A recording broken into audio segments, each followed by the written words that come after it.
ഇപ്പൊ വികസനത്തെക്കുറിച്ച് സംവാദം വേണമെന്നാണ് പറയുന്നത്. ഞാനൊരു കാര്യം പൂർണ്ണമായ ആത്മവിശ്വാസത്തോടു കൂടി പറയട്ടെ. ഈ തെരഞ്ഞെടുപ്പുമായി ബന്ധപ്പെട്ട ഇതടക്കമുള്ള UDFന്റെ ഓരോ സമ്മേളന വേദികളും ഒരു സ്ഥാനാർത്ഥി എന്ന നിലയിൽ ഞാൻ നിങ്ങളോട് ഈ തെരഞ്ഞെടുപ്പ് ഘട്ടത്തിൽ പറയുന്ന ഓരോ കാര്യങ്ങളും ഈ നാടിന്റെ വികസനവുമായി ബന്ധപ്പെട്ടിട്ടുള്ള ജനാധിപത്യ സംവാദങ്ങളുടെ ഭാഗമായി തന്നെയാണ്.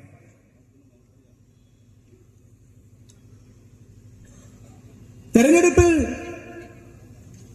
വികസന സംവാദങ്ങൾ ഉണ്ടാവണമെന്ന് തന്നെയാണ് നമ്മൾ ആഗ്രഹിക്കുന്നത്. ആർക്കാണ് കൂടുതൽ വികസനം നാടിനു വേണ്ടി ചെയ്യാൻ സാധിച്ചത് എന്നതിനെ കുറിച്ചുള്ള താരതമ്യങ്ങൾ ഇവിടെ ഉണ്ടാവണം എന്ന് തന്നെയാണ് നമ്മൾ ആഗ്രഹിക്കുന്നത്. പക്ഷെ ആരെങ്കിലുമൊക്കെ സ്വന്തം പാർട്ടി വേദിയിൽ നിന്ന് വെല്ലുവിളിച്ചാൽ, സ്വന്തം അണികളെ ആവേശഭരിതരാക്കുന്നതിന് വേണ്ടി ആരെങ്കിലുമൊക്കെ എന്തെങ്കിലും പ്രഖ്യാപനങ്ങൾ നടത്തിയാൽ അവരുടെ താളത്തിനൊത്ത് 24 മണിക്കൂറിനകത്തും 48 മണിക്കൂറിനകത്തും ചെന്ന് നിൽക്കുക എന്നുള്ളതൊന്നും ഐക്യജനാധിപത്യ മുന്നണിയും ഈ നാടും എന്നിൽ നിന്ന് പ്രതീക്ഷിക്കുന്നില്ല എന്ന് എനിക്കറിയാം. കഴിഞ്ഞ 15 വർഷവും നമ്മൾ സംസാരിച്ചത് നാടിന്റെ വികസനത്തെക്കുറിച്ചാണ്.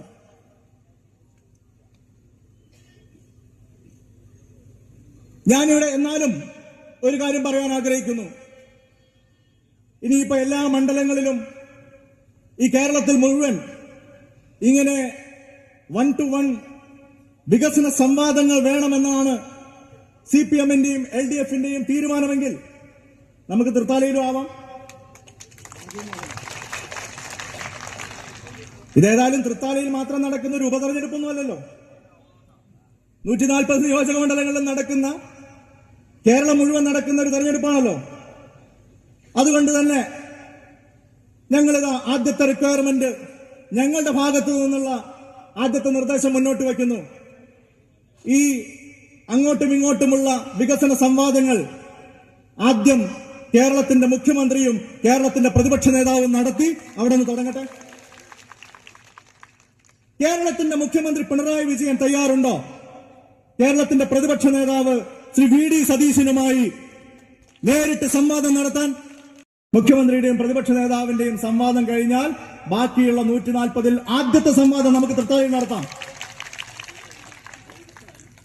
അദ്ദേഹത്തോട് സംവാദം നടത്താൻ പോയിട്ട് ഒരു ചോദ്യം ചോദിച്ചാൽ ഓയ് വീട്ടിൽ പോയി പറയണമെന്നാണ് പറയുന്നത്.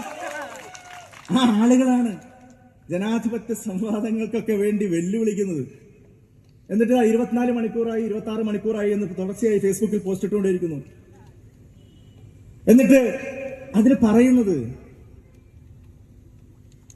അദ്ദേഹം എന്തോ ഒരു പ്രോഗ്രസ് റിപ്പോർട്ട് പുറത്തിറക്കിയിട്ടുണ്ട്. ഇത്ര ആ പ്രോഗ്രസ് റിപ്പോർട്ടിന്റെ അടിസ്ഥാനത്തിൽ ചർച്ച ചെയ്യണമെന്നാണ്.